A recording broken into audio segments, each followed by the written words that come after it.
지금부터 들어갑니까? 네. 자, 그럼 어느 날과 마찬가지로 오늘 수업을 진행해 보도록 하겠습니다. 자, 지난 시간에 얘기한 게 왜 임나일본부라는 용어가 한 3세기에서부터 6세기 정도, 사실 그 전후의 역사를 보는데도 크게 관계가 되지만은 이게 이 고대사라고 할 수 있는, 이게 한국과 일본 단위가 아니라 동아시아 고대사 단위에 있어서 왜 임나일본부라는 게 핵심적인 키워드가 됐느냐 하는 얘기였습니다. 그러니까 여태까지 좀 천박하게 인식하는 사람들은 임나일본부가 뭐가가 궁금해서 여태까지 거의 100년 가까이 그 실체에 대해서 궁금해 왔다는 식으로 생각하는 경우도 있는데, 실제로 임나일본부의 실체에 대해서 밝히려고 했던 이유는 이게 뭐냐는 것이 사실 논란이 동서고금을 막론하고 세계 어느 나라 역사에 비해서도 논란이 많은 이 시기,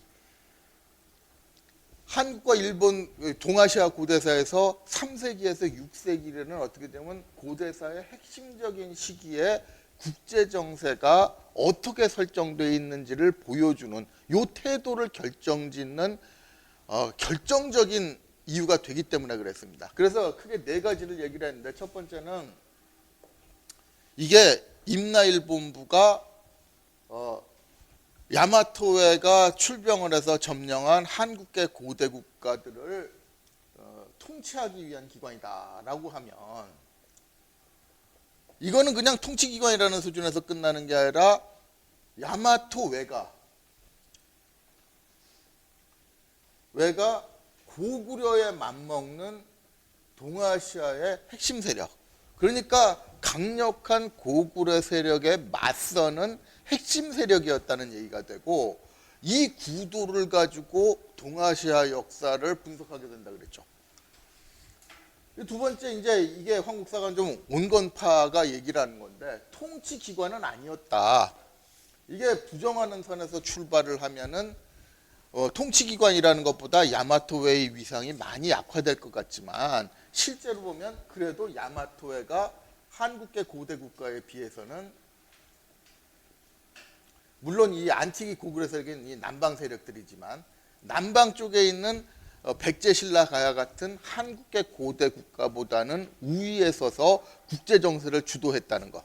그렇게 되면 역시 고구려와 웨이 대립구도라는 데 대해서는 일본의 학설은 좀 강경한 학설이든 좀 온건한 학설이든 본질적인 차이는 없어요. 강력하게 지배를 했느냐, 우위에 서서 주도했느냐, 요 정도 차이가 날 뿐이지 본질적인 차이는 안 납니다. 결국 한 3세기부터 6세기의 동아시아 정세, 뭐 7세기까지도 들어갑니다만, 야마토웨와 고구려의 대립구도에서 동아시아 고대사가 흘러왔다. 이 구조에서는 차이가 없는 거예요. 이에 비해서 세 번째로 이 분국설이라는 거. 일본 서기의 내용은 맞지만 이거는 한국계 고대 국가가 아니라 일본 열도에 있는 한국계 고대 국가들의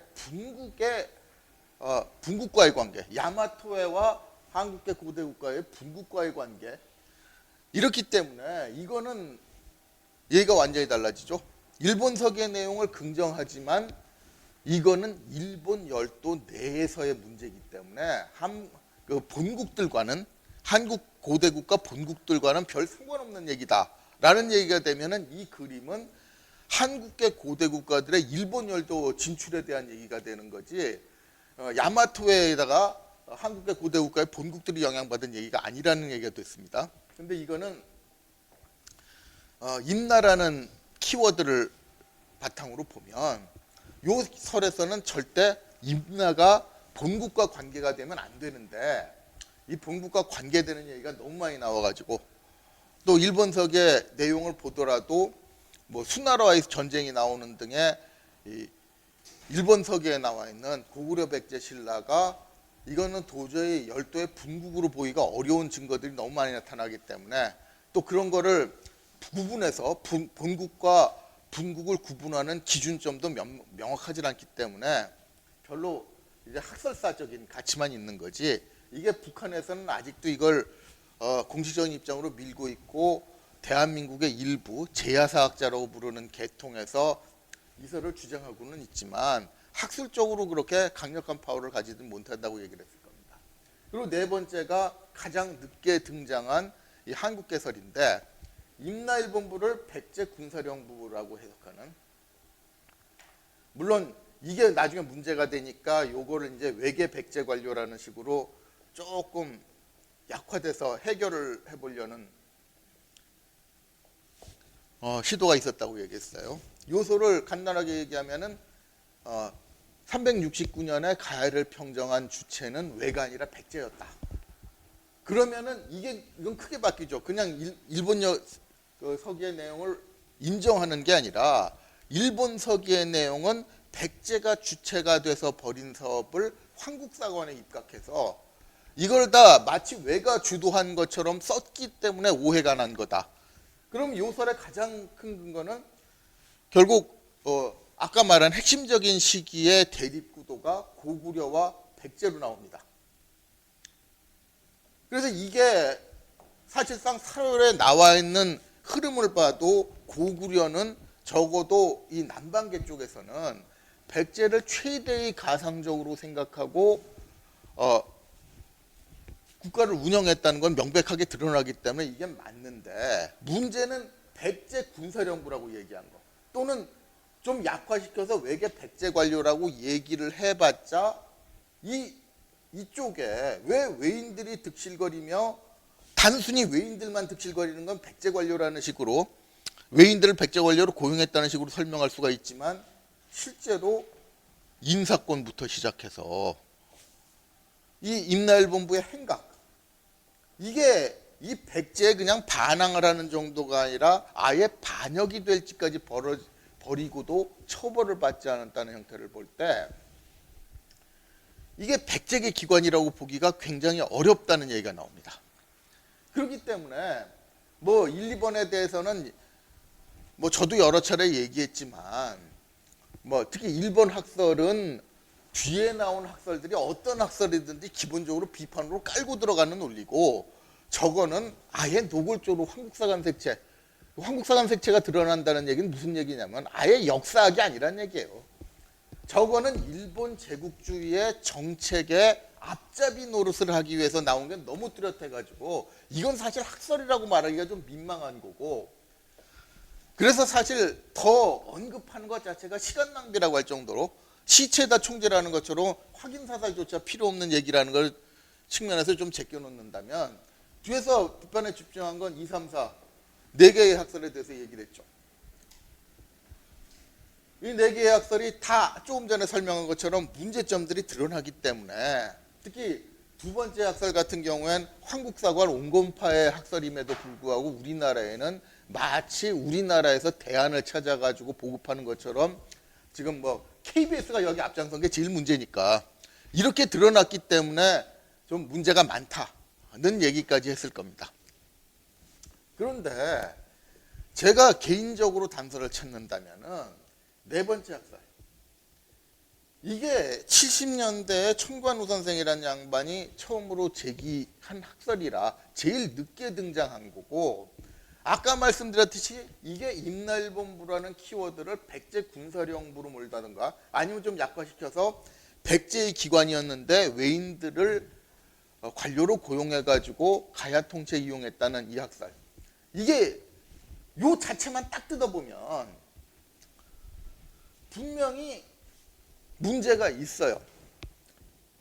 이거는 백제 기관이라고 볼 수 없을 정도로 백제에 저항하는 쪽에 일을 주로 벌이고 있고, 그러면서도 책임을 안 졌다는 건, 거기다가 여기 소속된 요원들에 대한 인사권조차도 행사하지 못했다는 거는 명백히 임나일본부가 백제의 기관은 아니었다는 건 보여줍니다. 그런데 여기서 오히려 역으로 단서가 나오고 있는 게, 임나일본부가 분명히 이 시기를 보는 데 있어서 중요한 키워드라는 얘기를 했습니다. 이 수업 자체가 그거를 지난 시간까지 그거를 강조하는 수업이었다고 해도 과언이 아니에요. 그런데 문제는 임나일본부의 성격을 보는 데 있어서 이게 백제가 설치한 기관이었느냐, 왜가 설치한 기관이었느냐, 이 자체가 본질적인 이유인 국제정세의 대립구도에서 야마토 왜와 고구려의 대립구도냐, 고구려와 백제의 대립구조냐, 여기에 결정적인 영향을 주는 거냐.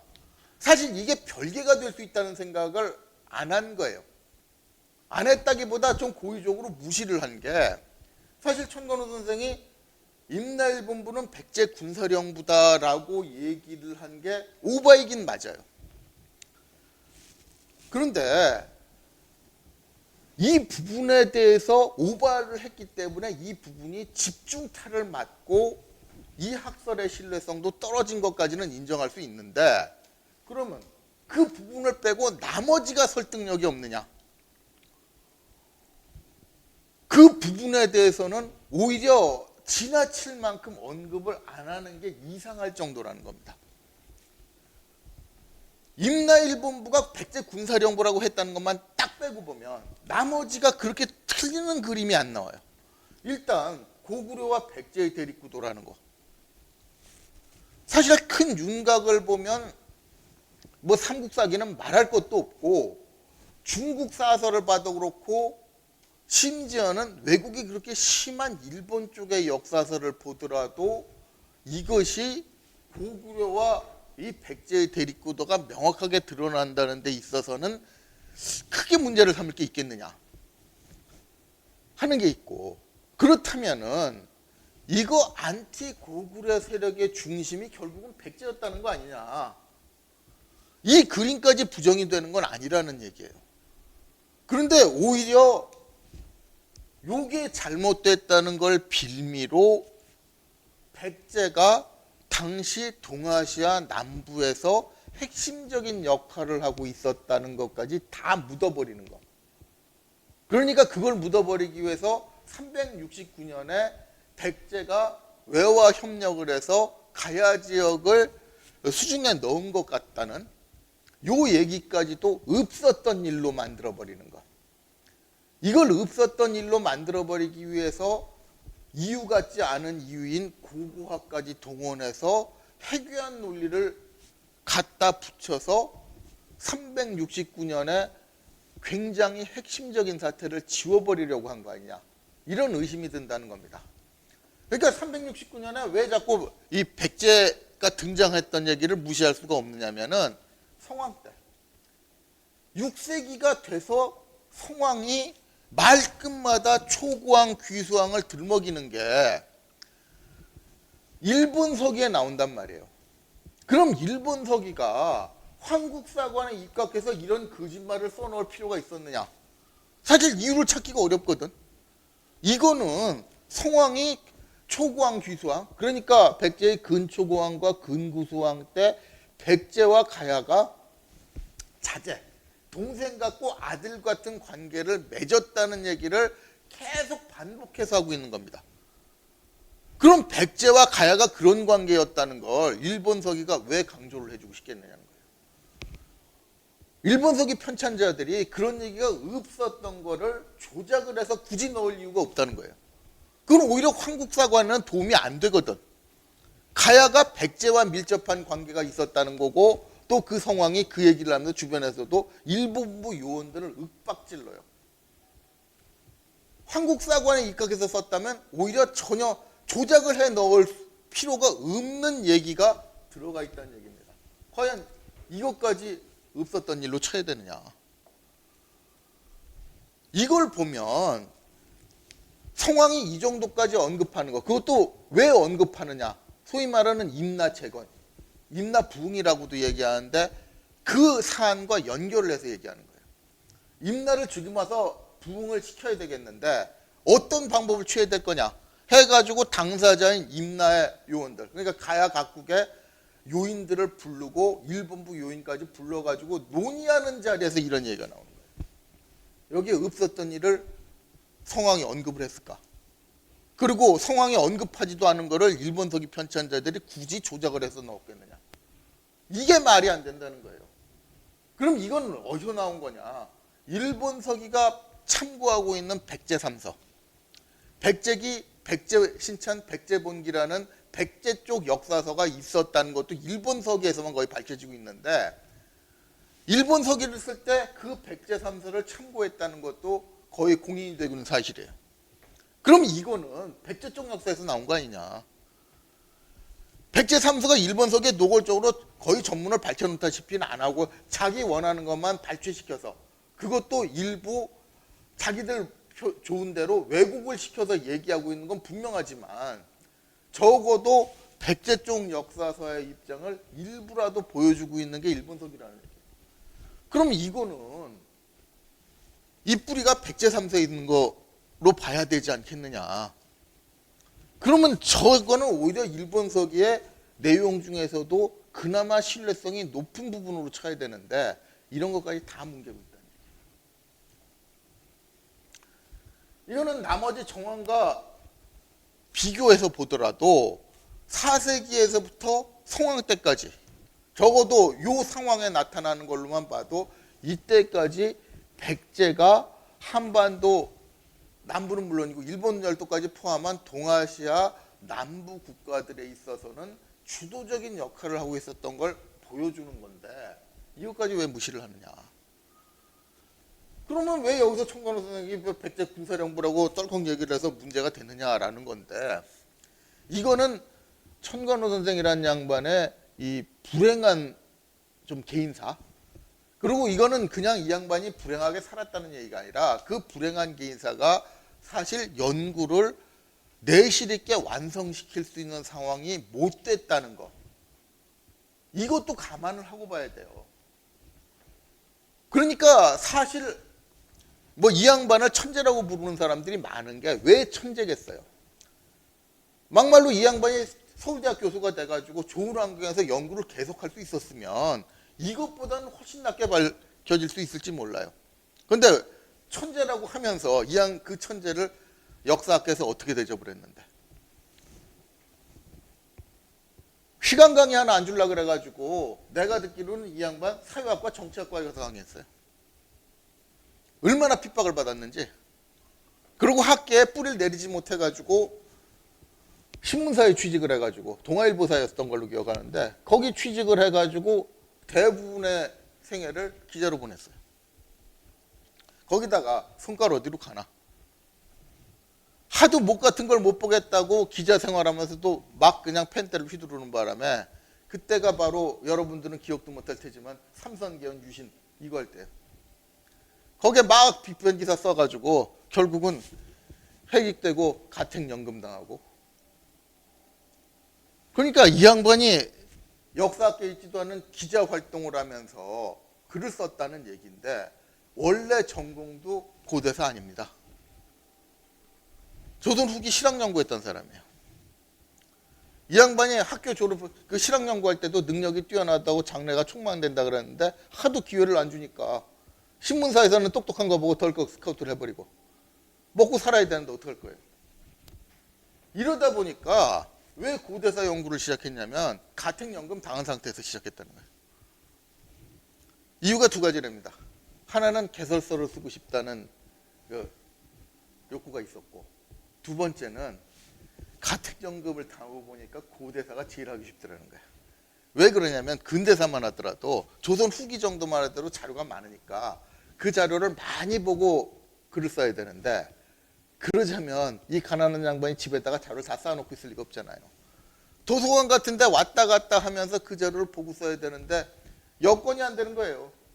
근데 고대사는 자료가 얼마 안 되거든.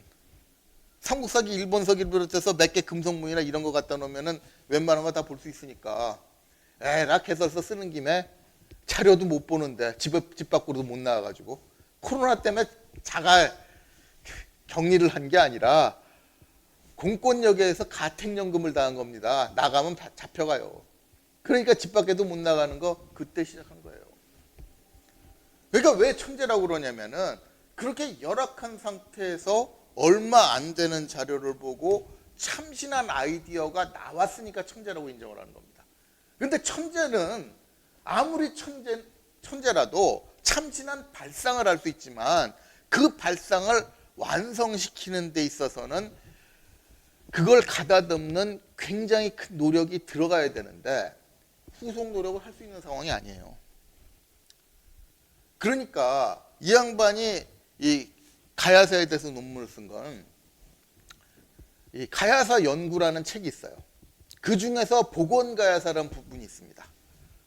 근데 그 부분을 관심 있어 한번 찾아보세요. 여러분들한테도 나중에 발표 수업을 할 때 지적을 많이 할 건데 글을 메모식으로 쓰지 마라. 미리 하나 스포를 하자면은 이거는 중간고사나 기말고사, 요즘은 중간고사 안 보지만 기말고사에 답안지를 달 때도 메모식으로 딱딱 달면은 이거 감점거리입니다. 왜 그러냐면은 논술 시험이잖아요. 논술 시험은 문장으로 자기 논리를 완성시키는 과정을 보자는 거예요. 그리고 논술 시험뿐만 아니라 이게 논문이 되면 그게 굉장히 결정적인 거예요. 그런데 이거는 논문식이 아니라 메모식으로 돼 있어. 무슨 얘기겠어요? 논문으로 완성된 형태가 아니라는 거예요. 그러니까 이거는 여러분들의 발표를 할 때 제일 처음 가져올 때 바로 이런 식으로 가져요. 자기가 이런 아이디어가 있으니까 이거 좀 해보겠다. 천건호 선생 논리는 여기서 멈춘 거예요. 여러분들한테 하지도 말라는 식으로 여러분들이 해도 내가 뭐라고 그러는 논리로 완성된 게 보건가야사라는 글로 딱 시킨 겁니다. 근데 이게 무슨 얘기냐면 이 양반이 논문으로 완성시키기에는 메모 형태의 글이 그동안 우리나라 학자들이 수백 편의 논문을 썼던 것보다 훨씬 훌륭한 아이디어를 보여줍니다. 그러면 남이 메모보다 못한 논문을 쓴 분들이, 그래도 이게 방송으로 나갈 거니까 존칭 써야죠. 분들이 가만히 뒀겠느냐는 거예요. 물어뜯으려고 달려드는 건 당연한데 물어뜯을 거리가 딱 나오버립니다. 쉽게 말해서 이거는 이 학설이 가진 잠재력에 비해서 약점만 집중적으로 물어뜯어가지고 소개를 했다고 해도 지나친 말이 아니지 않느냐. 이럴 정도예요. 그러니까 여긴 분명히 약점이 있는데 이걸 확인사살하겠다고 369년에 사태도 없었다고 하는데 고고학이 여기 왜 동원되냐고. 근데 이 황당한 논문을 쓴 거는 그 책이 사실 제가 이 부분을 시작한 것도 그 비판한 서울대학 출신, 지금 홍대 교수로 있는데 그 분의 논문을 보고 시작했어요. 이게 서울대학에서 나온 가야사 1인자의 논문이라는 거야. 근데 저도 천건호 선생처럼 이 부분 전공이 아니었어요. 난 천건호 선생 더 뒤인 현대사였으니까. 근데 이 부분에 전혀 문외한의 눈으로 봐도 그게 논문 같지가 않습니다. 형식은 논문인데 읽어보면 앞뒤도 안 맞고 완전히 개판이야. 그래서 제가 철딱서니 없이 무슨 생각을 했느냐면 가야사 1인자가 이 정도 수준밖에 못 되니 내가 이거보다 좋은 논문을 쓰면 내가 1인자가 되겠거니 라는 철딱서니 없는 생각을 가지고 시작을 했어요. 그러니까 진짜 몰랐다는 건 그 수준의 논문을 쓰고서 어떻게 1인자가 되고 박사를 받고 여러 가지 학술상을 휩쓸었는지에 대해서는 몰랐으니까. 근데 나중에 들어가다 보니까 우리나라에서 1인자는 어떻게 만들어지는지 그림이 나옵니다. 이런 참 목 같은 멍멍이 소리를 하고도 이게 박사학위를 받고 1인자가 될 수 있는 거, 이런 풍조니까. 그러니까 그걸 딱 빼고 보면 무슨 얘기냐면 집중적으로 비판을 받은 물어뜯겼던 부분에 대해서만 보완이 되면 부활시킬 수 있을 것 같더라고. 그래서 요즘에 이것도 황당한데 이거를 부활시키려고 했던 사람도 식민사학자로 몰렸어요. 이건 또 엉뚱하게 제야에서 물고 들어졌더라고. 외계 백제관료라는 얘기는 천건호 선생이 백제 군사령부라고 얘기한 게 얻어맞으니까 이거를 보완해서 이걸 부활시키려는 논리였지 일본 학설 부활시키려는 논리가 아니에요. 근데 이 양반이 일본에서 공부를 하다 보니까 스에마스 학설 비판하는데 일본 학설을 좀 갖다 썼고 또 일본 학설의 근거들을 몇 개 차용을 한 게 있는 걸 가지고 꼬투리를 잡혔는데 본질적으로는 이쪽입니다. 근데 문제는 천근호 선생을 비롯해서 이걸 보완해 보려고 한 김현구 선생까지 그 정도로 양쪽에서 다 얻어맞을 정도였으면 이게 국내에서도 소수파로 몰린 거예요.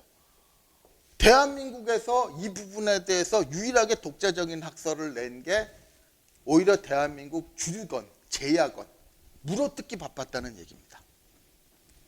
그런데 아까 말씀드린 대로 성황의 얘기, 이게 일본 서기에서도 굉장히 비중이 높게 사료가 많은 부분, 굉장히 특이하게 나와가지고 분국설의 이유 중에 하나가 왜 일본 서기면 일본의 역사가 있어야 되는데 한반도 관계 기록의 비중이 너무 높다, 왜 이렇게 높을 수가 있느냐는 얘기를 한 게 바로 성황의, 저는 주도했다고 보는데 천황의 명령을 받아서 성황이 주도했던 임나재건의 얘기가 굉장히 일본 서기 치고는 많은 기록이 있기 때문에 그런 겁니다. 여기서 단서를 찾아서 거꾸로 들어가 버리면 이게 충분히 가능성이 있을 것 같다는 얘기예요. 자, 그러면 이걸 분석하기 위해서 여기서부터는 순전히 제 얘기니까 감안을 하고 듣기 바랍니다. 순전히 제 얘기라는 건 제가 주장한 근거와 논리이기 때문에 또 저도 주관적으로 나는 옳다고 생각하지만 여러분들은 내 말도 믿으면 안 되는 겁니다. 이 근거와 논리가 타당한지 그거를 검증하라는 차원에서 얘기하는 겁니다. 근데 제가 볼 때는 369년에 했대요. 이게 일본 서기에는 신공 49년으로 나오는데 이때 가야와 외가 대규모로 병력을 동원해서 마한 자녀 세력과 가야를 정벌하는 얘기가 나온다 그랬죠. 그런데 일본 서기에는 이게 신라를 정벌하겠다는 걸로 나와요. 근데 신라를 정벌하겠다고 정벌을 시작했는데 정작 신라는 건드리지 않고 마한 가야 지역만 정벌을 한 걸로 나옵니다. 자, 그런데 여기서부터 벌써 이상하잖아요. 실질적으로 마한과 가야 지역을 정벌하는 내용인데 왜 신라 정벌을 하겠다는 걸로 나오느냐. 이 얘기는 간단한 겁니다. 일본 서기에서 지난번에 외와 한국계 고대 국가에 대한 얘기를 했죠. 5개 세력이 있다고 그랬어요. 고구려, 백제, 가야. 여기에 신라가 있고 외가 있는데 외와의 관계를 보면 신라 빼놓고는 대부분 무관심하거나 우호적인 관계라고 얘기했죠. 외가 전쟁을 크게 벌일 정도의 적대적인 세력은 신라밖에 없어요. 마한은 이전에 거의 소멸되어 있고 자녀 세력이라고 얘기할 밖에 없을 정도니까 뭐 굳이 여기에 세력으로 넣을 필요가 없고 사실 마한은 백제에 달려있는 세력이라고 봐야 되니까. 자, 이렇게 보면 외가 한반도로 출병을 한다. 이런 명분을 내세울 때 우호적인 세력을 정벌하기 위해서 출병한다. 얘기가 이상하잖아요. 외 입장에서는 유일하게 적대적인 신라 정벌이라는 식으로 적을 수밖에 없어. 그런데 자기들이 정벌을 했다면은 이게 이상한 겁니다. 신라를 외 입장에서는 신라밖에는 정벌할 대상이 없는데 나머지는 우호적이고 잘 지내고 있는데 정벌을 간다는 게 이상하기 때문에 신라 정벌이라고 써야 되는데 내용은 신라 정벌이 아니잖아요. 그리고 여기서 마한 지역은 아예 노골적으로 일본 서기에조차 나옵니다. 마한 지역은 근초고왕, 근구수왕 부자가 돌았어요. 여긴 왜군이 가지도 않았어. 가야 지역만 갔어요. 기록에 노골적으로 나오는 건 가야거든. 그럼 가야 지역에 갔는데 여기도 백제 장군이라고 시퍼렇게 써있는 목나근자. 이 사람이 주요 지휘관으로 참여를 했어. 그러면 마한 지역은 누가 작전을 한 거냐? 그리고 가야 지역도 백제 장군인 목라근자가 굉장히 중요한 역할을 했다는 겁니다. 그리고 여기서 더 결정적인 건 이 아들인 목만치. 지난번에 얘기했죠. 이 목만치에 대해서 설명하면서 이랬어요. 임나이를 전단했다. 지 맘대로 처리했다. 왜? 아비의 공으로. 아버지의 공으로 그 아들까지 임나 문제를 지 맘대로 처리했을 정도면 이 비중은 그냥 이 지역을 정벌했을 때 일개 장군이 아니에요. 왜 일개 장군한테 임나이를 지 맘대로 처리할 권한을 주겠어? 핵심적인 역할을 했다는 얘기예요. 그런데 그 핵심적인 역할을 한 사람이 백제 장군이야. 마한 지역은 아예 근초관 금구수왕 부자가 돌면서 자연항복을 해왔다고 되어 있지만 자연항복이든 뭐든 간에 희생 없이 굴복을 시키면서 정명을 해온 거고 가야도 마찬가지예요. 가야 칠국을 돌았다고 되어 있는데 여기도 거의 무저항 상태에서 복속을 해온 거예요. 그런데 그 지역을 나중에 목라근자의 아들인 목만치가 주물렀거였다. 아비의 공으로. 그럼 목라근자가 백제 장군이면 누구 밑에 있었냐고. 근초고왕 신하예요. 그럼 결국 이거 누가 했단 얘기예요. 그러니까 일본석이 황당한 얘기가 나오는 게 이거 정복해놓고 그 자리에서 땅을 다 줘버렸대. 백제 땅 됐대요. 근데 이렇게 힘들게 신라 정벌을 간다고 해놓고서 신이 준비가 부족하다고 별 시비를 걸어가지고 온갖 난관을 다 극복하고 정벌을 해놓고서 그 땅을 그냥 그 자리에서 백제를 줘버려? 이렇게 인심 좋은 국제관계가 있을 수 있냐는 비아냥을 듣잖아요. 근데 이걸 뒤집어 말하면 원래 백제가 한 거예요. 준 게 아니라. 일본석이니까. 황국사관의 입각에서 쓴 일본석이니까 그거를 백제가 했는데 우리가 따라지로 따라갔어. 이렇게 적을 수가 없거든. 그렇게 적는 순간 그 황국사관 포기하는 거니까. 그러니까 마치 자기가 주도해서 적고 백제는 신하 위치에서 따라왔고 근데 실질적으로 임나는 백제가 통치를 했고 그러니까 마치 지들이 인심 써가지고 준 것처럼 백제한테 줘버렸다. 이따로 쓰는 거 아니겠느냐. 그러니까 나중에 이 목만치가 임나이를 전달했다. 이건 결국 백제가 가야 지역을 수중에 넣고 목라근자, 목만치 부자를 통해서 그 지역을 정리한 거 아니겠느냐. 이런 그림이 나와요. 그러면 기록에서 이런 그림이 나오는데 우리나라 학계나 일본 학계에서는 왜 악착같이 이거 거짓말이다 라고 묻냐. 근거가 없지는 않아요.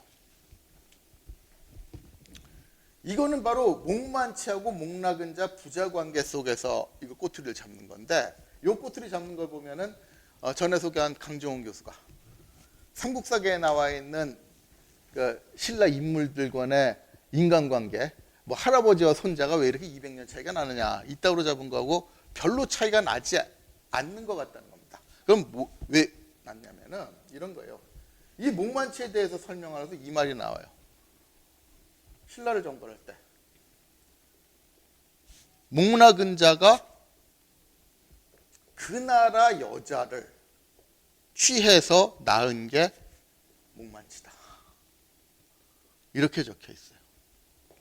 그러니까 이걸 가지고 얼씨구나 좋다 해서 뭐라고 해석하려면은 신라를 정벌한 게 일본서기에는 가야 정벌이 신라 정벌이라고 나와 있으니까 369년이고 369년에 그 나라 여자하고 혼인을 해가지고 혼인을 했든 뭘 했든 혼인을 했겠지. 혼인을 했으니까 물려줬지. 강간을 했으면은 정씨가 아들로 입적해가지고 임나의 관계를 다 넘겨줬겠어요.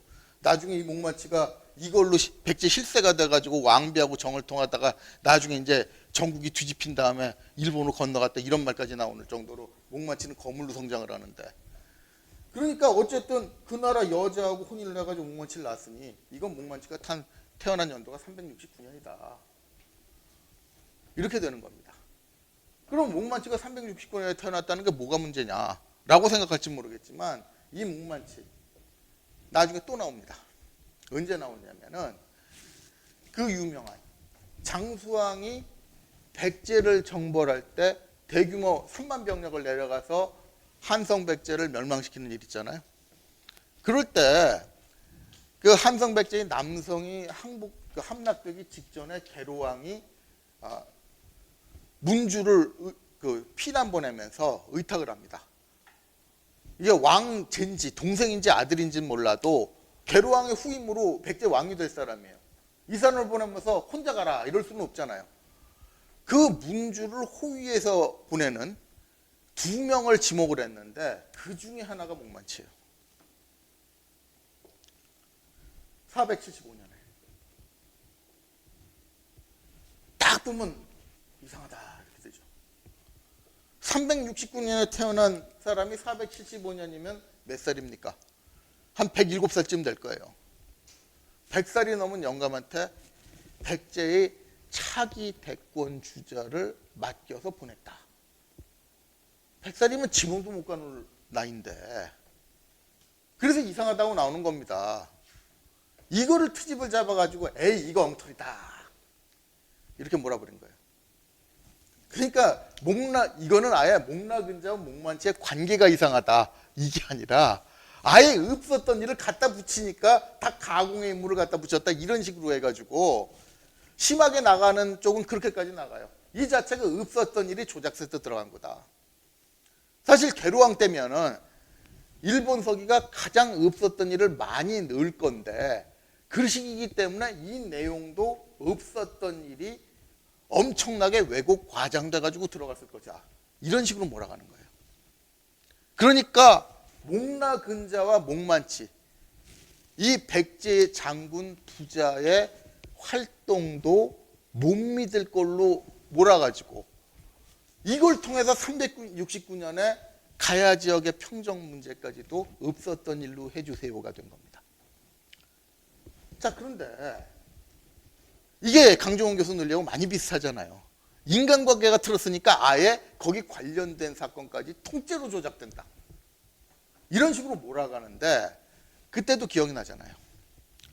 인간관계가 뭐 할아버지와 손자의 관계인데 너무 멀다 어쩌고 저쩌고 얘기를 했는데 그거는 간단하게 신라 골품제의 구조를 뭉개버린 거.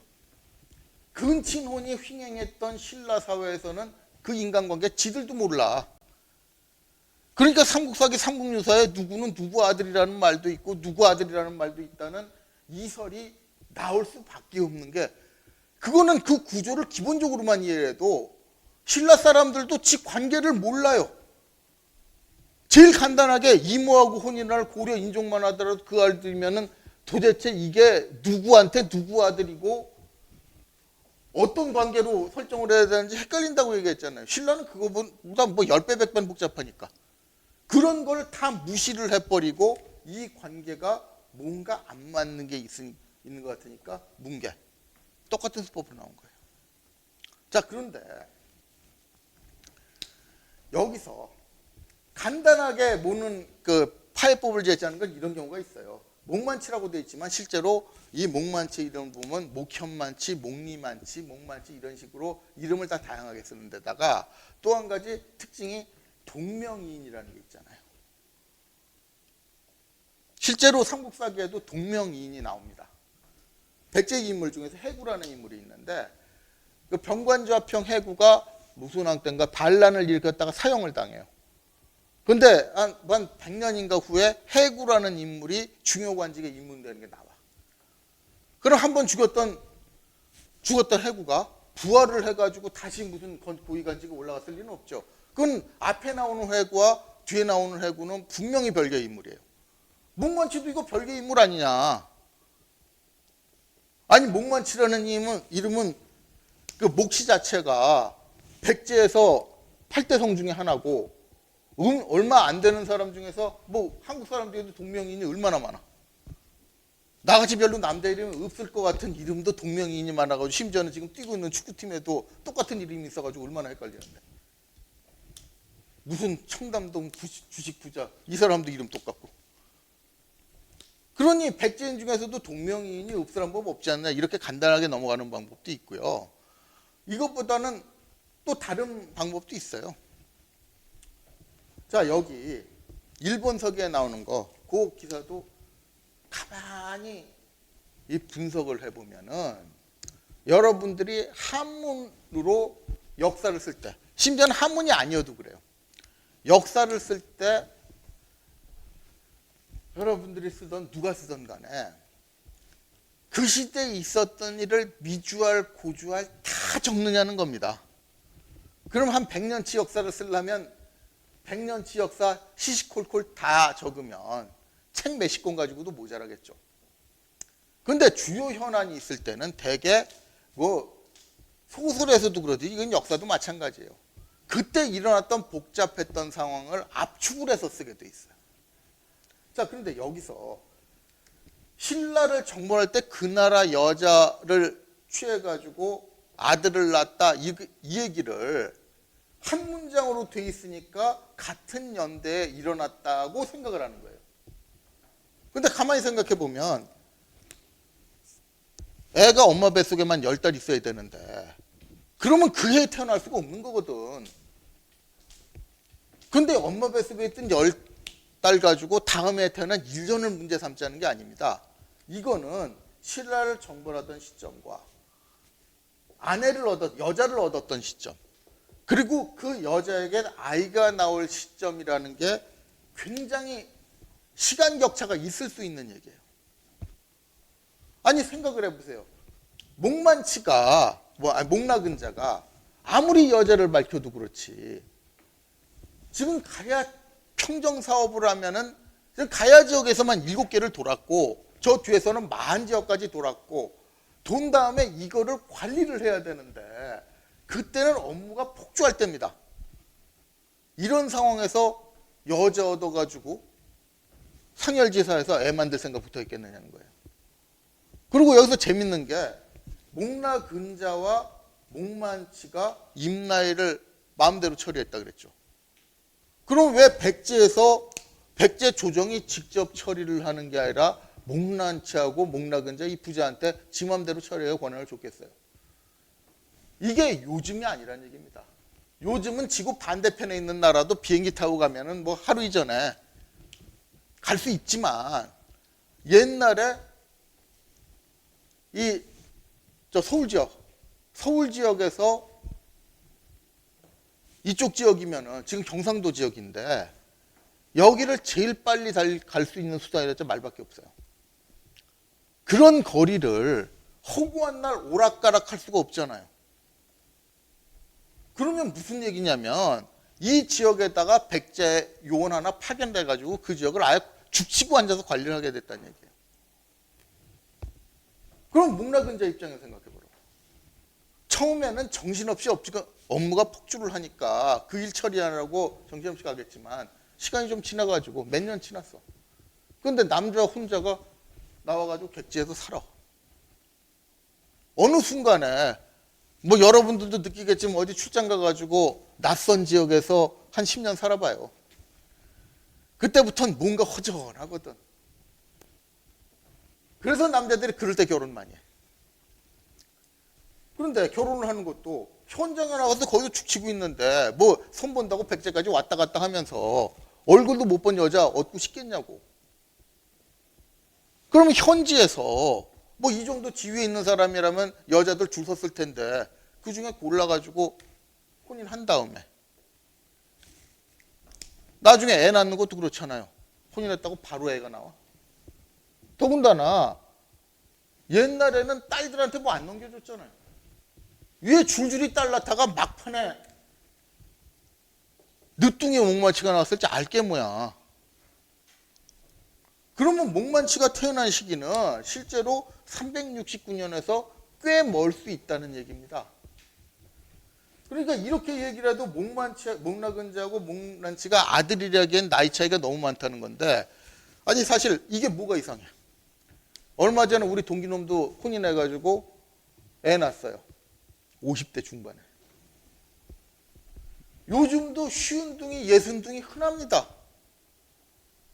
그러면 아버지하고 아들과의 나이 차이, 그 활동 연대가 50년, 100년 차이가 나는 게 이상할 거 없어요. 아버지가 50살, 60살인데 애가 그때 태어나. 그럼 아버지가 100살일 때 애는 그때 겨우 50대예요. 얼마든지 그럴 수 있어요. 40대, 50대야. 심지어는 70둥이, 80둥이도 있어. 남들 소주불 나이에 애 낳는 남자. 그러니까 여기는 아버지와의 나이 차이, 생리적으로 남자가 아이를 갖는 거는 별로 문제가 안 돼요. 70살 노인이 돼도 뭐 문지방 넘을 힘만 있으면 여자하고 거시기할 힘은 있다고 나옵니다. 그런데 여기 그러면은 목만치를 낳는 건 아버지가 핵심이 아니라 엄마지. 그런데 목나 근자 정도의 지위를 가진 사람이라면 마누라를 얻을 때 뭐 자기 나이하고 비슷한 할머니를 얻었을까? 옛날에 그런 거 없잖아요. 김유신도 조카 딸하고 혼인했는데. 남자란 건 뭐 비슷합니다. 여론조사 해보면 10대부터 70대까지 어떤 나이대 여자가 좋으냐? 다 20대야. 왜 20대겠어? 20대가 가장 가입 연령으로 생리적으로 끌리는 나이예요. 여자는. 그러니까 10대 애들부터 70대 노인까지 무조건 여자는 20대를 좋아합니다. 그러면 목나근자가 마누라 얻을 때 어떤 연령대를 얻었겠어? 그러니까 엄마가 애 낳는 데는 별로 지장 없어요. 아버지와 아들 사이에 나이 격차가 꽤 많다? 이상할 게 없어. 근데 왜 이걸 이상하게 뭐냐고. 이걸 이상하게 몰았다는 건 그냥 확률로 뭐 62가 나올 확률이 높으냐, 뭐 젊었을 때 나올 확률은 이걸 따지자는 게 아니에요. 여기에 대해서 기록이 있어요. 목나근자와 목마치는 아버지와 아들 사이라는 기록이 있는데 사료는 부정할 근거가 없으면 믿는 게 우선입니다. 그러면 이 차이를 합리적으로 설명할 수 있느냐 없느냐 이 길을 먼저 찾고 이걸 합리적으로 설명할 길이 도저히 안 나온다 그러면 이거 엉터리다 이렇게 몰아가는 게 원래는 사료 비판의 기본인데 지금 이 관계를 뭉개버리려고 하는 집단은 합리적으로 설명할 수 있는 길은 아예 생각도 안 하고 조금만 요만한 것만 이상한 게 나오면은 무조건 없었던 길로 해주세요. 이쪽으로 간다는 겁니다. 그게 강정원 교수가 쓴 논문. 신라 인물들 사이의 관계가 이상하니까 아예 사료를 통째로 조작한 걸로 보자. 이 수법이 그 사람 개인의 발상이 아니라 그 이전에 쓰다 소기지 이래 황국사가 온건파가 즐겨 쓰는 수법이에요. 자기가 원하지 않는 기록, 자기가 원하지 않는 상황은 무슨 트집을 묻어서든지 없었던 일로 만들고 자기가 원하는 내용은 무슨 논리를 갖다 붙여서든지 인정을 해버리는. 요즘 정치권에서도 하는 일이 그렇잖아요. 그 사람들이 어디서 배웠겠어? 정치인들이 날고 기는 그 파렴치한 일을 하는 데는 날고 긴다 그러지만 그 사람들이 어디서 교육받았겠냐고. 이런 짓 하는 사람들한테 다 교육받고 그 수법 쓰는 거예요. 그러니까 역사학 자체가 처음부터 이렇게 나간 거예요. 그러니까 황국사관을 왜 욕을 하느냐면 애초부터 학문적인 척하고 양심적인 척을 했지만 결국 자기들이 원하는 그림을 만들기 위해서 원하는 기록 뻥 부풀리고 없는 기록도 만들어내고 불리한 기록은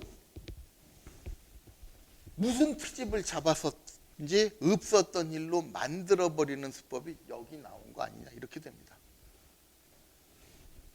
자, 그런데 이 얘기만 하면은 이 얘기하다가 밤새니까 그러면 지금 이런 정도네. 성왕의 그 말이나 목나근자 목만치 부자가 임나이를 자기들 마음대로 좌지우지했다는 내용을 보면 이게 황국사관에 결코 유리할 리가 없는데도 불구하고 일본서기에 나와 있다는 내용을 보면 적어도 일본서기에서도 이 내용은 사실을 시사하는 걸로 봐야 되지 않느냐는 그 입장입니다. 그러면 이 입장을 놓고 결정적인 임나일본부가 생기는 과정을 복원을 해볼 수 있지 않느냐 이 차원에서 얘기하는 거거든요. 자, 그러면 다시 원점으로 돌아가서 3세기 이후 동아시아 국제정세의 기본을 한번 보자는 겁니다. 이 중원 제국에 대해서, 중원은 여기서는 일단 논해니까, 이 중원 제국이 5호 16국 시대의 혼란에 빠져 있을 때 그 틈을 타고 성장한 게 고구려라는 거고, 고구려가 3세기 이래로는 동북아에서 북방의 강자로 자리 잡았다는 건 누구도 뭐라고 안 그런다 그랬죠.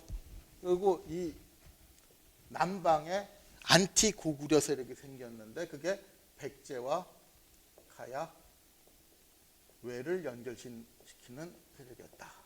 이렇게 나오는 거고, 이 신라가 이 고구려 백제가 기본적으로 북방 세력이었고 북방에 신경을 쓰고 있는 사이에 신라가 가야를 3세기 토상팔국의 난을 빌미로 병합을 그 수중에 넣었다가 외와 분쟁이 생겼다. 여기까지 설명했을 겁니다. 그런데 여기서 변수가 되는 게 바로 4세기. 정확하게 말하면 기록상 확인되는 건 369년 여기를 기점으로 해가지고 백제가 남방으로 진출을 하는 거예요. 이게 변수가 됐다는 얘기입니다. 자, 그런데 이때 백제의 남방 진출도 사료를 껍데기로만 보면 근초광이 갑자기 어느 날 변덕이 나가지고 남방 진출을 결심을 했을까? 그럴 리가 없잖아요. 이 시기 국제정세는 좀 큰 윤곽부터 먼저, 큰 그림부터 보고 시작을 해야 되는 겁니다. 큰 그림을 보자면 그때 고구려의 고국원왕 때예요. 근데 고국원왕 때 중원 세력과 어떤 일이 있었느냐는 겁니다.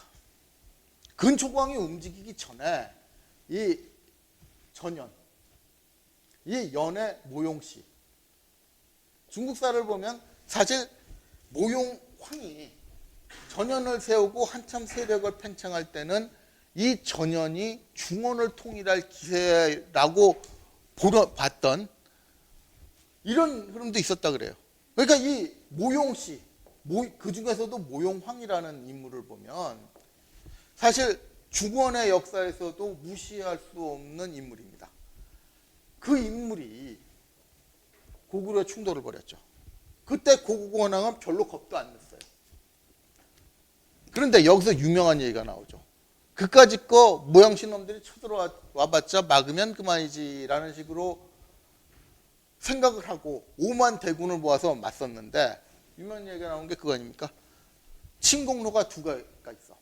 하나가 북쪽 루트, 남쪽 루트가 있는데 남쪽 루트는 길이 넓고 북쪽 루트는 길이 험하고 좁아가지고 당연히 남쪽 루트로 올 거라고 생각하고 아우 무한테 5만 대군을 줘서 그쪽을 지켜야 하고 왕은 직접 자녀 병력을 이끌고 북쪽 루트를 막았는데 모용왕의 참모인 한수가 고구려 애들은 당연히 이렇게 생각할 거니까 반대로 갑시다 해가지고 왕후한테 한 15,000명 줘가지고 조공 쪽으로 남쪽 루트로 가고 주공이 북쪽 루트로 옮겨가지고 오히려 그쪽이 뚫려서 수도가 함락되고 난리가 났다. 이런 얘기가 나잖아요. 이때가 몇 년도더라. 근데 하여튼 고구려 초년에 이래가지고 한번 고구려가 곤욕을 치렀다는 거 유명한 얘기입니다. 그래서 수도인 국내성이 함락당하고 고국원왕은 도망가고 이럴 때 이제 모용왕의 참모인 이 안을 냈던 한수가 국내성 점령해놓고 그러죠. 고구려 놈들은 지금 패배해서 도망갔다고 그러는데 우리가 계속 병력을 여기다 주둔시켜 놓고 있으면 우리가 고구려만 상대할 것도 아닌데 중원이 걱정된다 이 얘기고, 그렇다고 병력을 빼버리면 고구려놈도 다시 기어 나와가지고 반격을 할 텐데 그거 견디기 힘들다. 그래서 철수를 하자. 그 대신 인질 데려가가지고 고구려하고 우호관계 정도로 맺어놓자. 이런 안을 내잖아요.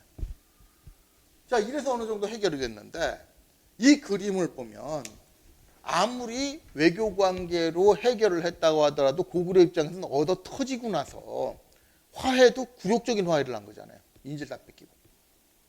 그러면 이 고구려는 이 모용황의 침공으로 일대 타격을 받았다고 봐야 됩니다. 그러면 그 상황을 뻔히 보고 있던 백제 입장에서는 무슨 생각을 하겠어요? 찬스다. 나와 결정적인 라이벌인 고구려가 뒤에 있는 중원의 세력한테 된통 맞았거든.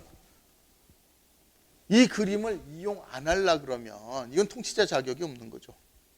근초고항 정도의 전략 가면 당연히 이때 뭔가 해야 된다는 건 느꼈을 겁니다. 근데 여기 근초고항 입장에서 보면 애매해. 고구려가 타격을 받긴 받았어요. 그러니까 자기들을 건드리긴 힘들어. 그렇지만 한수가 얘기했던 것처럼 이 고구려 놈들 얻어맞았다고 해가지고 재기할 기력까지 잃어버릴 놈들이 아니야. 그러니 이런 고구려를 상대로 백제가 쳐들어가가지고 모용시도 못했는데 백제가 쳐들어가서 수도를 함락시키고 고구려를 멸망시켜? 그림 안 나오죠. 지금 당장 내가 쳐들어가서 멸망시킬 수는 없어. 근데 이 시점에 그렇다고 아무것도 안 하고 있기에는 찬스가 너무 아까워.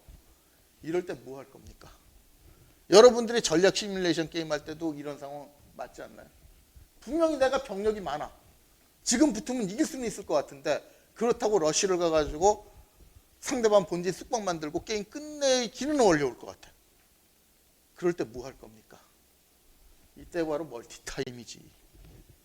이때 오히려 내가 등 뒤에서 보다 많은 자원을 확보해서 잠재력을 키운 다음에 그 키운 잠재력을 가지고 맞서면 뭐가 나와도 낫죠. 내가 상대를 지금 당장 끝장낼 수는 없지만 상대도 타격을 받아서 나를 위협할 수 없는 이 시기에 내 힘을 키우자는 겁니다.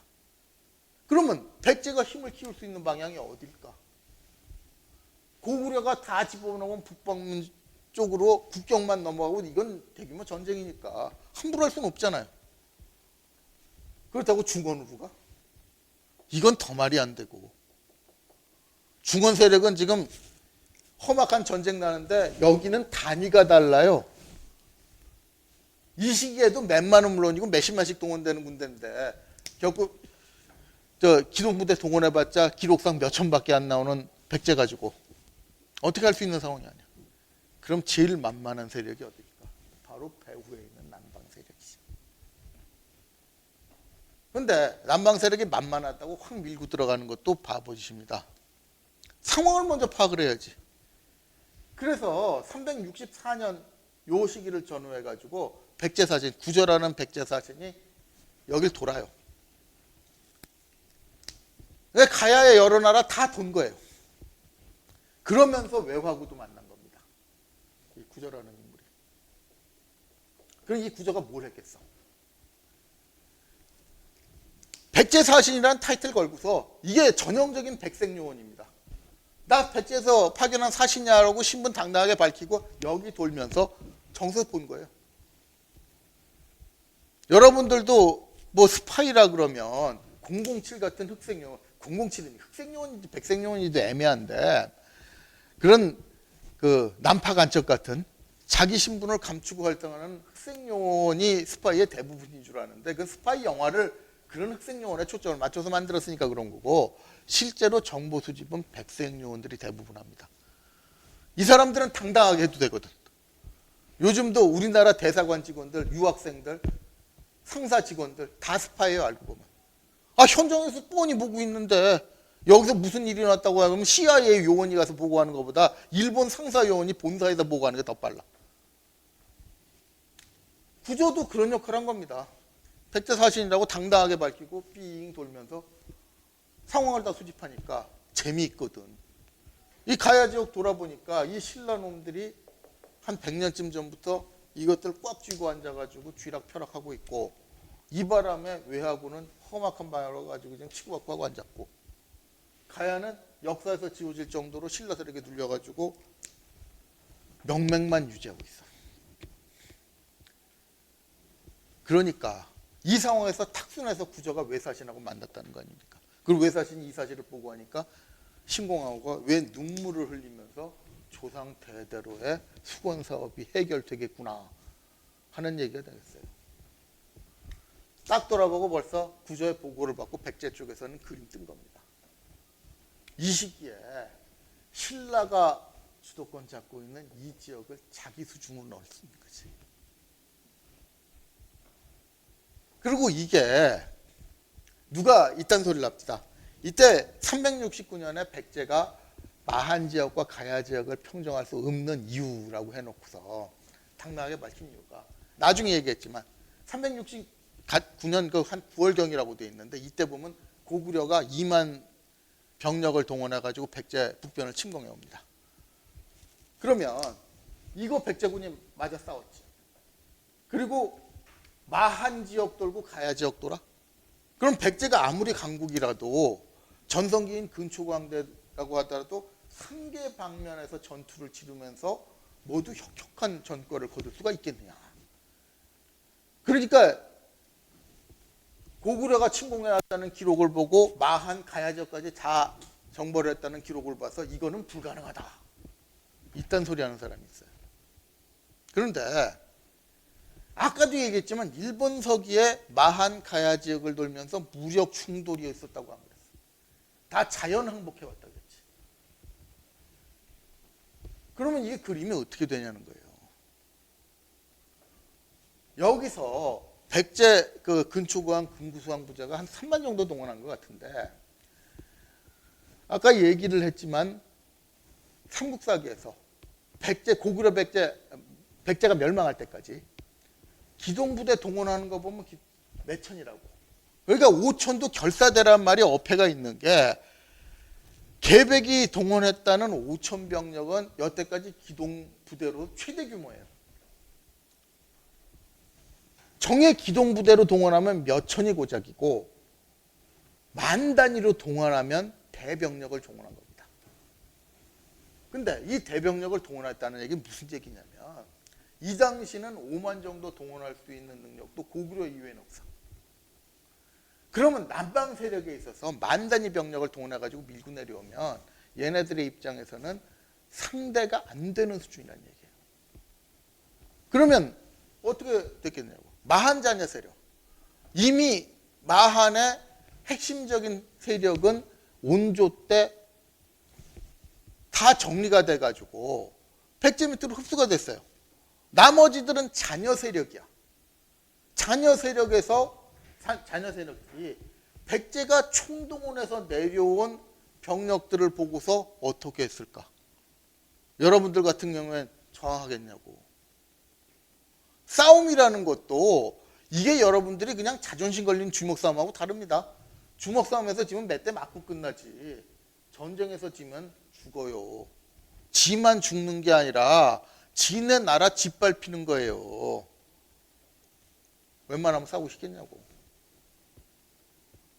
그리고 백제 쪽에서 과연 그 불리한 조건으로 내 밑으로 들어오면 다 내 노래로 삼겠다. 뭐 이런 식으로 나왔겠냐고.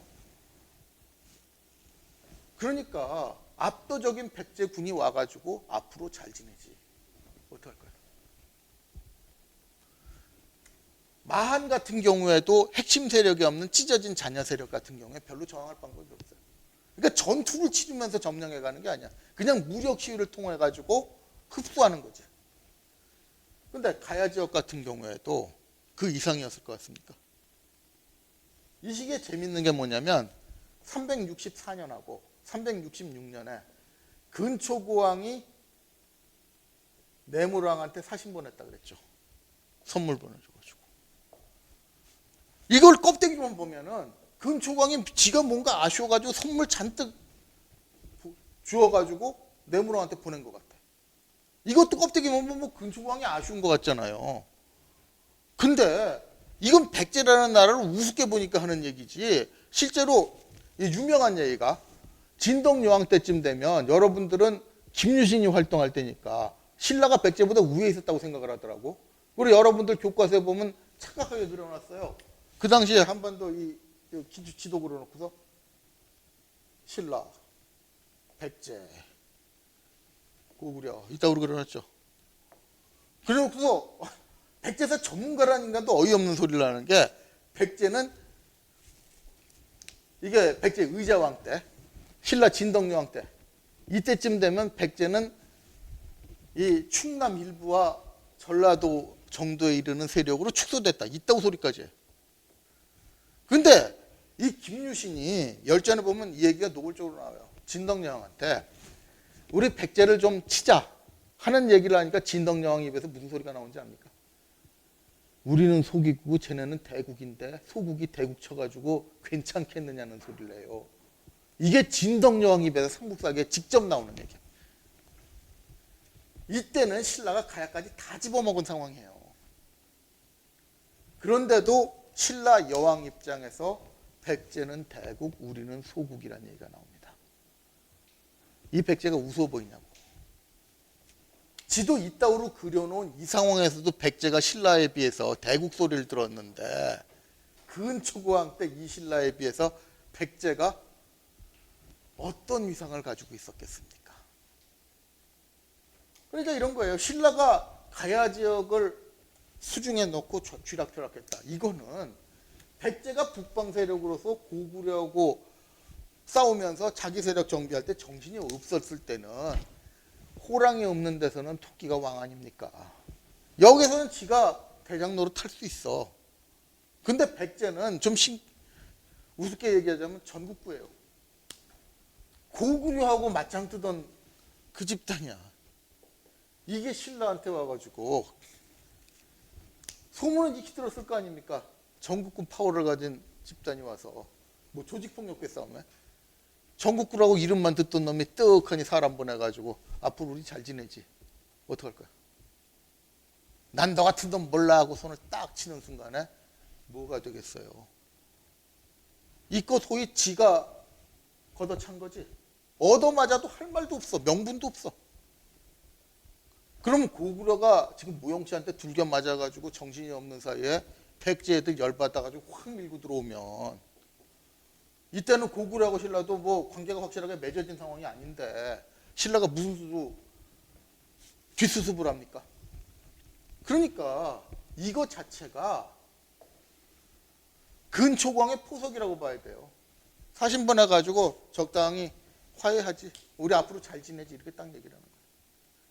그러면 그 손은 잡을 수밖에 없어. 그리고 369년. 366년하고 68년이다. 369년. 바로 다음에 밀고 들어가 버린 거예요. 신라의 앞마당으로. 여기 왜 신라가 안 보였겠습니까? 이 정지작업이 없었으면 신라에서도 어떤 식으로든 좀 반발을 했겠지만 화친이라고 딱 맺어놨어. 전국구 세력이. 그리고 자기들 패거리 대거리 모아가지고 내려와. 여기에다가 신라가 저항을 하면 뭐가 되겠어요? 차라리 이러면 사신 보냈을 때 걷어차는 게 낫지. 이미 그 손까지 잡아놓고 백제 애들이 몰려오는데 여기다 대고 군소리 할 수 있는 상황이 아니겠죠. 그러니까 이게 벌써 전에도 얘기했지만 외가 주도 세력이라면 말이 안 돼요. 외가 여기서 주도권을 잡고 있었으면 자기 똘마니에 불과한 백제가 당장 내년에 신라의 앞마당을 정벌하러 가는데 자기 똘마니가 신라하고 화친하게 놔두겠느냐. 벌써 말이 안 되잖아. 369년에 배신한 것도 아니라 그랬죠. 373년에 이 화친이 유지가 되고 있었다는 건 기록에 드러나 버리니까. 그럼 여기 백제가 주도권을 잡고 있었다고 그래야 얘기가 돼요. 외가 똘만이면 자기 형님이 신라하고 손을 잡건 말건 뭐라고 그럴 수 있는 상황이 아니야. 형님 이럴 수가 있어. 나 신라 애들하고 어떤 관계인지 알면서 그러면 형님 입장에서 그렇지. 짜샤 다 생각이 있어서 그러는 거야. 한 대 딱 치면 끝나요. 두고만 봐. 두고만 봤지. 지가 어떡할 거야. 근데 두고만 봤더니 과연 형님이더라 이거예요. 왜 그러겠어요? 신라가 개입을 못하면 가야 세력은 자 상황 파악해놨잖아. 안 그래도 신라 애들한테 눌려가지고 길을 못 피는데 백제 애들이 내가 들어가서 해결해 줄게 이거야. 그리고 가야 애들 해결은 뭐겠어요? 신라가 가야 지역을 수중에 넣고 가장 큰 이점이 뭐겠어요? 낙동강 지역의 교육권을 지가 독점하는 거예요. 그게 외하고 분쟁을 벌인 근본적인 이유일 수밖에 없고 다른 원인 뭐 나타나는 게 있어요? 사실 이런 정도 교육권 같은 대형 이권이 걸리면 싸움 나는 게 당연하죠. 그건 요즘에도 나니까. 그런데 백제가 와서 해결해 주면 뭐겠어요? 앞으로 너 내 밑으로 내 동생들로 들어와라 이거야. 그럼 동생들끼리 뭐 교육하고 장사하는 거? 그거야 뭐 형님이 다 알아서 해줄게. 싫겠냐고. 가야나 왜냐 싫을 이유가 없지. 이게 바로 진궁황후가 눈물을 흘리면서 조상 대대로의 수건 사업이 해결됐다고 했던 바로 그 상황 아니냐는 거예요.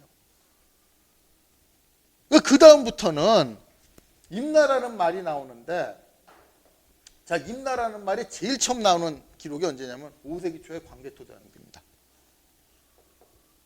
그 이전에는 잘 안 나와. 일본 서기는 8세기 용어로 들어갔으니까 그 착각하기 쉬운 거지만 아닙니다. 일본 서기는 8세기 용어예요. 그러면 임나라는 말이 본격적으로 등장하면은 언제쯤 생겼겠냐고. 바로 근초광 때. 한 30년부터 부지런히 했으니까 제3세력에 불과한, 여기는 국외자 아웃사이더에 불과한 고구려도 30년 후에는 임나라는 말을 안 쓸 수가 없게 되는 거죠. 그러면 이 관계, 이후에 바로 백제가야 외관계가 굉장히 복잡하게 얽힙니다. 이 주도권이 결국은 백제가 쥐고서 만들어 놓은 구도 아니었겠느냐는 거예요.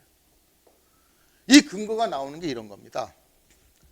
여기서 이제 결정적인 역할을 하는 게, 이때는 기록이 별로 없으니까 성왕 때 기록에서 단서를 찾을 수밖에 없는데, 여기 임나 재건 얘기가 나온다 그랬죠. 임나 재건이면 임나에 있는 여러 나라, 그러니까 결국 임나는 가야의 여러 나라인데, 가야의 여러 나라를 재건시켜 주겠다고 하는 행동을 왜 성왕이 추진을 하냐고. 그냥 추진하는 정도가 아니라 여기서 논의하는 스타일이 거예요. 성왕이 자기가 있는 사비로 임나 대표자들을 부르는 거야. 대표자들 소집. 뭐야? 임나 쪽에서는 이 대표자들이 안 가려고 발광을 하는 거고, 근데 결국 압박에 못 이겨서 갔어요. 여기서 아까 일본부가 분명히 백제기관이 아니라는 게, 임나 재건 때 가야의 대표단이 백제로 안 가게 하는데 서로 협력하고 있어. 그런데 그렇게 했음에도 불구하고 임나 요원도 나중에 성왕한테 불려가고 일본부 요원도 불려와요. 이게 뭐겠어요? 이게 결국 백제가 임나는 물론이고 일본부 요원들까지 소환을 해서 현안을 처리하는 방법. 이러면서 이 과정에서 초고왕 귀성을 얘기하거든. 왜 초고왕 귀성을 얘기했어? 옛날에 초고왕 귀성 때는 니들이 참 자발적으로 날아갔더니 잘 오더니 오늘날엔 왜 이래 하는 거거든. 왜 이래는 나중에 얘기가 나왔지만 광개토한테 한번 뒤게 맞은 다음부터 그런 겁니다. 백제 편에 섰다가 고구려한테 뒤게 얻어 터졌죠. 그 다음부터 저 형님도 함부로 줄 서면 안 되겠다는 게 보여졌으니까 그런 건데, 그거는 뭐 나중에 역사를 보는 우리들은 알지만 그 당시에 성왕 입장에서는 인정하기가 싫은 거지. 이제 나도 다시 제기를 했으니까 내 편에 줄을 서. 이게 번역을, 정치인들 얘기는 다 번역을 해서 들어야 됩니다. 고구려한테 얻어 터졌다, 그걸 모르는 바도 아니고, 근초고왕 때는 지발로 잘 오더니 왜 내 때는 안 오느냐 몰라서 묻는 게 아니에요.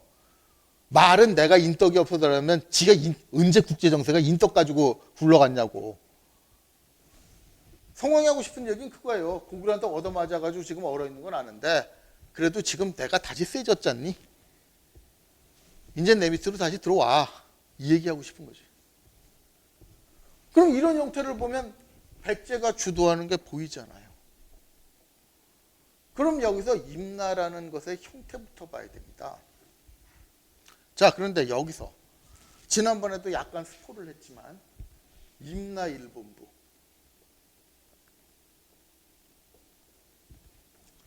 되게 임나 일본부의 실체를 밝힌다고 그랬죠.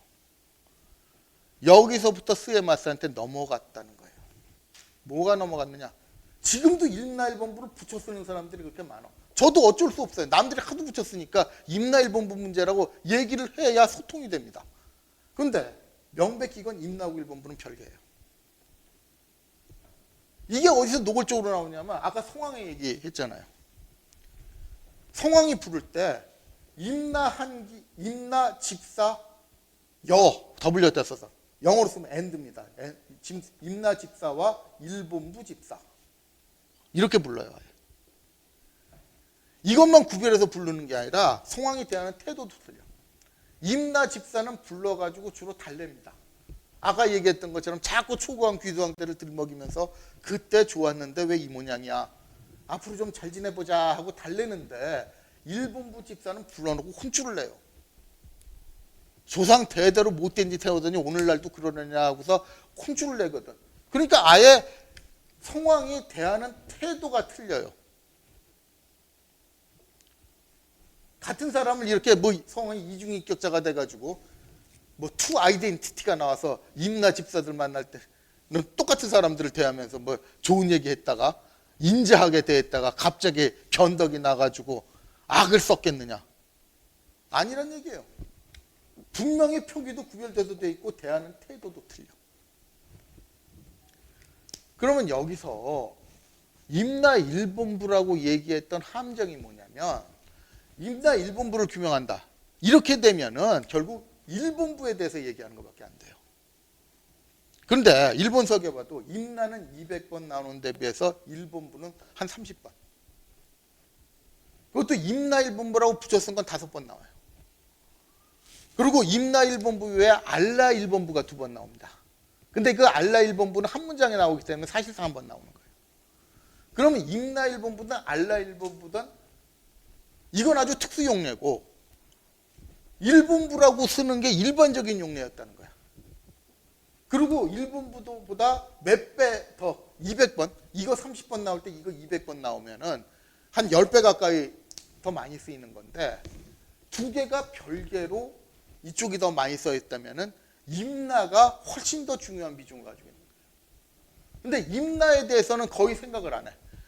지금 임나가 뭐냐고 물었을 때 이거 참 이 분야 전문가라는 사람들이 한다는 소리가 가야의 별명이래요. 그냥 임나는 가야의 별명일 뿐이다. 가야나 임나 그게 그거다. 이런 식으로 나와. 근데 재밌는 게 뭐냐면 가야하고 임나가 명백히 다르다는 거야. 이거는 가야는 그냥 가야야. 근데 임나는 파생어가 많아요. 파생어가 뭐냐면 임나에 붙여가지고 임나 일본부가 나오지. 임나 왕족, 임나 가라, 임나 집사, 임나 한기. 임나에 붙인 얘기는 굉장히 많이 나와. 근데 가야는 그냥 가야일 뿐이야. 왜 이런 차이가 나오느냐. 더군다나 임나라는 용어가 왜 의미심장하냐면은 이 임나라는 용어가 크게 2가지로 쓰입니다. 3가지로 쓰인다는 설도 있는데 그건 말이 안 돼가지고 하도 말이 안 돼가지고 뭐 가야는 남북으로 갈라서 어쩌는데 그거는 뭐 말 같지 않은 소리 일단 제외해놓고 보면은 임나는 어떤 식으로 쓰이냐면은 이 가야 전체 이걸 말하는데 쓰이기도 하고 특정한 가야 소국 임나 왕족 이렇게 얘기했으면 어떤 특정 가야 소국의 왕족을 얘기하는데 그 금강가예요. 김유신이 연관돼 있으니까. 이렇게 쓰이는 게 있는가 하면은 가야 전체를 말하는 임나 이거로 쓰이는 일이 섞여 있어요. 그럼 왜 이게 섞여져 있을까? 더군다나 헷갈리게 써놔. 분명히 임나국 이러면은 특정한 얘기 소국을 얘기하는 것 같은데 내용을 보면 임나 전체야. 또는 임나라고 써 있으면 전체를 얘기하는 것 같은데 내용을 읽어보면 특정한 소국 얘기를 하고 있고 왜 이렇게 헷갈리게 썼느냐. 사실 이거를 규명해 놓고서 임나 일본부를 들어와야 되는데 이 부분에 대해서 언급도 안 하고 그냥 별명 이러고 왔으니까 이게 규명이 되느냐 이겁니다. 그럼 여기서 어떤 단서를 얻을 수 있느냐면은 이 비슷한 현대에서 여러분들이 이해하기 쉽게 현대에서 예를 들었을 때 이것도 좀 헷갈리는 사람 있더라고. 유럽과 EU 뭐가 다른지 아는 사람. 똑같이 유럽 같죠?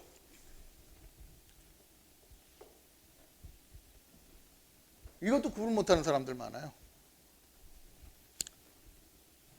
뭐 시간이 없으니까 여러분들한테 뭐 물어보고 하는 거 생략하고 바로 답으로 들어가면 이런 겁니다. 유럽은 그냥 지역 이름이잖아요. 근데 EU는 이거는 정치체입니다. 유럽에 있는 나라들 특정 국가들이 뭉쳐가지고 만든 정치체지. 유럽연합이지. 유엔은 지구촌에 있는 나라의 지구연합이라고 얘기하다면 모르겠지. 뭐 그 비슷하게 번역이 되겠지만 유럽은 유럽에 있는 몇몇 나라들이 참석을 해서 만든 일종의 정치적인 연맹체입니다. 그러니까 파생어를 보면 이유가 많지. 이유에는 의장도 있고 이유 집행위원들도 있고, 이게 정치체이기 때문에 이 안에 들어있는 여러 가지 복잡한 요원들도 있고 구성들도 있어요. 그러니까 파생어가 많아. 근데 이건 단순히 지역 이름이니까 유럽은 그냥 유럽이지. 여기다가 가야, 임나 이렇게 갖다 놓으면, 시간이 없으니까 바로바로 정답 공개를 하는데, 이렇게 보면 비싼 등식이 나오는 것 같거든. 가야는 그냥 지역 이름이니까 가야는 가야일 뿐이에요. 그런데 임나는 이게 정치체니까, 그러니까 임나를 주도하는 국가 의장국이 있을 것이고, 여기다가 EU도 각 유럽 국가에서 대표단 파견해가지고 그 대표단들끼리 기구를 만들고 현안을 의논하는 형태잖아요. 이것도 마찬가지야. 임나 집사가 있고 여기 실무를 보는 집사들이 있고, 여기다가 이들과는 별도로 임나에서 각국에서 요원들, 한기들 파견해. 이름까지 다 나와요. 뭐 다라국에 무슨 한기, 뭐 무슨 한기 해가지고 각 나라마다 누구누구를 파견했다, 누구의 아들을 파견했던가, 누구를 파견했다는 기록이 쫙 나와. 이렇게 돼 있어요. 그리고 이걸 결정적으로 뒷받침해 주는 게 그럽니다. 523년에 신라가 금관가야를 멸망시키고 완전히 가야를, 그 다음에 가야가 역사에서 안 나오고 신라에 흡수가 돼버리는데, 그때 일본서기엔 이런 말이 나옵니다. 신라가 임나관가를 탐멸했다고 얘기하면서 임나를 총언 임나요, 전체적으로 뭉뚱그려 부르면 임나고, 별언, 각각을 얘기하자면 가라국, 알라국, 다라국, 이렇게 10여 개의 이름이 나와. 이게 무슨 뜻이겠어요? 총언, 합쳐서 부르면 임나고, 이 안에는 각각의 가라국, 다라국, 알라국 등등이 있다. 똑같죠? 총언 이유요. 이 안에는 독일, 프랑스, 벨기에 이런 나라들이 있는 거예요. 이렇게 보면 그림이 나오잖아. 그러면 아까 헷갈리는 것도 그런 거예요. 이 헷갈리는 이유는 이유보다도 이게 비슷하게, 이것도 비슷한 개념인데, 러시아와 소련이 어떻게 다른지 아는 사람. 이것도 모르는 사람 많아요. 지금도 나이 든 사람은 지금 러시아를 가지고 소련이라고 부릅니다. 왜 소련이라고 부르겠어? 실제로 소련은 소비에트 연방공화국이죠. 이 소련에는 우크라이나도 있고 벨로루시도 있고 뭐 라트비아, 리투아니아 이런 나라들 많았어요. 지금 전쟁하고 있는 아르메니아, 아제르바이잔 다 소련 연방이야. 그런데 이거 미국 문서에도 이 소련 시절에도 이 소련을 러시아라고 부르다. 그럼 미국 외교 문서를 쓰는 미국 관리들이 개념이 없어서 그렇겠냐고. 왜 소련과 러시아를 동일하게 여겼겠어요? 미국 외교 문서예요. FRUS라고. 왜 그러냐면 소련에서 러시아가 70%예요. 러시아가 사실상 주도권 다 잡고 있고 남의 다른 공화국들을 흡수한 거야. 근데 시골에가 있으면, 지금 벨로루시 여자가 시집으로 와 있는 데가 있는데 그 사람한테 소련 사람이라고 화내요. 난 벨로루시 사람인데 왜 소련이라고 들이미냐고. 소련 그러면 또 러시아 사람이라고 그래도 화내고. 이건 무슨 얘기냐? 한국 사람 보고 일본 사람이라고, 아시안이라고 그래도 뭉뚱그려 말하는 것 같은데 너 일본 사람 아니냐? 그러면 신경질 나잖아. 모르는 사람들은 그냥 모르고 지멋대로 지 머릿속에 있는 대로 불러요. 근데 소련하고 러시아 같은 경우에 사실 러시아가 완전히 주도를 했거든. 다른 공화국들은 흡수통합이 되니까 솔직히 독립하고 나니까 우크라이나가 있는 줄 알지, 이 시절에 한국 사람 중에 우크라이나, 벨로루시 이런 나라 다 어디 붙어 있는 나라냐, 뭐 하는 나라냐, 그런 나라가 있느냐, 이런 사람들 대부분이에요. 근데 이게 무슨 얘기냐면, 임나도 금관가야가 맹주 역할을 할 때, 그때는 금관가야가 사실 임나를 대표할 수 있어. 대표자로 나가니까. 요즘식으로 말하면 러시아가 사실상 주도권 행사하고 있는 것처럼 김수로의 금관가야가, 신라고 싸울 때도 사실 금관가야가 대표로 나와서 싸운 것 같거든. 이러면 임나의 대표격으로 특정한 가야인 금관가야가 임나국 행세를 하는 거죠. 그러니까 임나 왕족이면은 왜 금관가야 왕족이냐? 전기가야 때는 금관가야가 역할을 했으니까. 그런데 나중에 임나국 그러면 후기에 가서 5세기 이후에 임나국 그러면은 대가야 아니면 아라가야, 알라. 여인같이 나와요. 의장국 주도국에 바꿨거든. 금관가야가 532년인가? 이게 562년이구나. 대가야 없어진 거. 532년에는 완전히 없어질 정도로 힘을 광개토한테 얻어맞은 게 임나가라면 금관가야인 것 같고, 여기 얻어 터진 다음에 그 다음에 가야연맹에서 주도권 잃어버린 것 같다는 얘기입니다. 어쨌든 이거는 뭐 부연 설명이지만, 그렇게 하다 보면은 임나국과 임나가 헷갈리는 게 러시아와 소련이 헷갈리는 원리하고 비슷하지 않느냐. 그러니까 그건 임나가 EU같이, EU나 소비에트 연방같이 연방국이라는 얘기예요. 그 당시에는 연방국이라는 개념 없었으니까 연맹체. 각국에서 대표단 파견해서 동등하게 논의를 해서 결정하는, 물론 여기 주도 세력은 있지만 그런 연맹체였기 때문에 그렇다는 얘기입니다. 자, 그런데 그러면 이런 연맹체를 왜 백제가 주무르게 됐느냐? 그리고 일본부라는 건 뭐냐? 라는 게 중요한 관건이겠죠. 여기 저는 백제가 깊숙하게 개입한 게 이런 겁니다. 백제가 개입하게 된 이유는 뭘 보면 나오느냐? 요즘에 그 비슷한 형태가 나토예요. 북대서양조약기구. 저거는 이름도 북대서양조약기구인데 사실 내용을 보면 대부분 유럽 국가들입니다. 근데 대부분 유럽 국가들인 나토를 누가 주도하는지 모르는 사람이 있어요. 바다 건너에 있는 미국이 나토를 좌우해. 왜 그러겠어?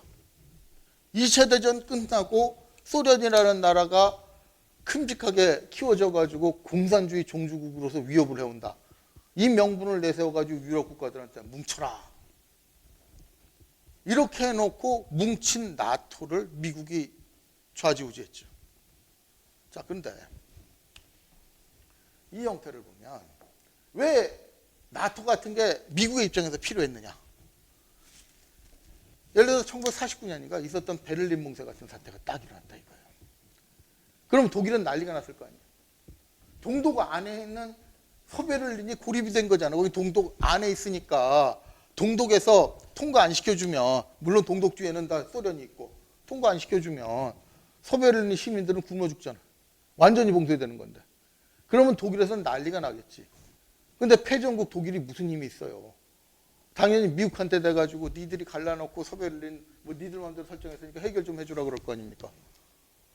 그러면 미국 입장에서는 해결을 해줘야 되는데, 이거 가만히 있으면 결국 소련이 뭐 횡포를 부를 때 자기 아무것도 못한다는 얘기밖에 안 되는데, 그러니까 해결을 해줘야 되는데, 그러면 자기 혼자만 뛰어요? 유럽에 있는 나라가 공경에 처했는데? 그러면 당연히 영국, 프랑스 이런 나라 불러다가 이런 사태가 있으니 협조 좀 합시다 해야 될 거 아니에요. 그럼 이럴 때 그럼 유럽에 있는 나라들이 독일이 지금 곤란하게 됐으니 전폭적으로 협조하겠어, 이렇게 순순히 나오겠냐고. 그럼 프랑스 같은 나라는 특히 좀 반골이잖아요. 왜 바다 건너에 있는 니들이 왜 유럽의 일을 좌지우지하느냐에 대해서 굉장히 불만이 많아가지고 한때 프랑스는 나토에서 탈퇴하고 난리 부르스를 쳤었고, 이후에도 미국 정책에 유럽에서 제일 딴지 많이 거는 게 프랑스였으니까. 그럼 프랑스 애들이 뭐라 그러겠어? 소련의 입장을 좀 들어보고서 결정합시다. 황가운소리 삑삑하고. 그럼 영국 애들은 눈치 보다가 회원국들의 동정을 봐가지고 협조하겠어. 미국 입장에서 환장 안 하겠냐고. 그러면 그 소리 다 각 나라마다 소식이 들어와 버리면 독일 수상한테는 조금만 더 참고 있으시오 해놓고 프랑스에다가 또 특사 보내가지고 지금 상황이 이런데 당신네만 헛소리 할 거냐. 그리고 영국에다가 또 따로 보내가지고 지금 대세는 내가 끌어올 테니 협조 좀 해. 이런 거를 지금 두어 나라만 예를 들어도 벌써 골치가 지근지근한데 10여 개국에다가 그 짓 한번 해보세요. 그럼 백악관은 정신 하나도 없어. 가가지고 즉각 정보가 오는 것도 아니고 저쪽에서 누구는 즉각 정보를 대답을 주는데 누구는 생각해 보겠다고 시간 끌고 앉았고 이거를 10여 개 나라에서 들어오는 정보를 수집해 가지고 다 협조를 구하려면 돌아버리잖아. 사실상 아무것도 못해요, 이렇게 되면. 그런데 이걸 쉽게 해결할 수 있는 방법은 뭐냐? 다 대표단 불러. 대표단 와. 한 자리에 모아놓고 지금 상황이 이래. 독일 대표 나와서 설명하셔 해가지고 독일 쪽에다 지금 거품을 물면서 지금 베를린 봉쇄에서 죽었어요 하고 난리치면 거기서 프랑스 대표가 나와가지고 그래도 상황을 좀 봐야 되는 거 아닐까요? 그럼 거기서 그 자리에서 윽박지르는 거지.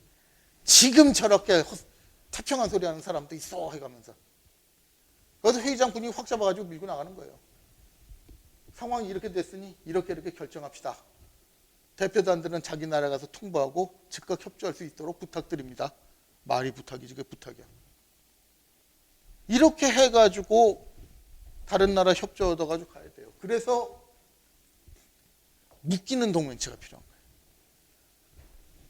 대표단들 다 한꺼번에 소집을 해서 여기서 의사결정을 하고 이걸 각국에서 비준해서 실행하도록 하지 않으면 10여 개 나라들 일일이 다 사자 보내가지고 결정 못합니다.